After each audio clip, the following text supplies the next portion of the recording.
I have a like-hate relationship with my Blackstone Griddle. It's not a love-hate relationship, it's like or hate. I'm not going to lie. When I got this thing a little over a year ago, I was hoping for great things. As you can see from this video, the last time I cooked on it, I was so tired of it, I just left it. A year and a half later, here I am cleaning it up to get rid of the rust, to re-season it. After looking online, I noticed I'm not the only one that is not a fan of the Blackstone Griddles. I've watched other griddle videos with other manufacturers, and those people seem to like those a lot better. Now, a lot of people do love Blackstone, but as far as this 22-inch griddle, I am not a fan of it.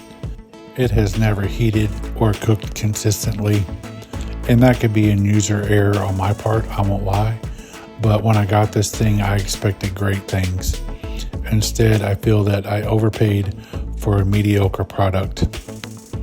If you have a Blackstone griddle, let me know in the comments what you think about yours. As for me and this one, I have no problems trying to sell this thing on Craigslist or Facebook Marketplace, and it wouldn't hurt my feelings if it was gone.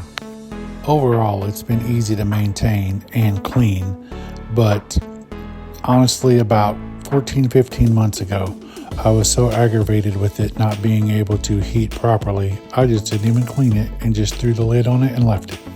So I'd like to hear from other Blackstone users or former Blackstone users. What do you think about these things? Are they overrated?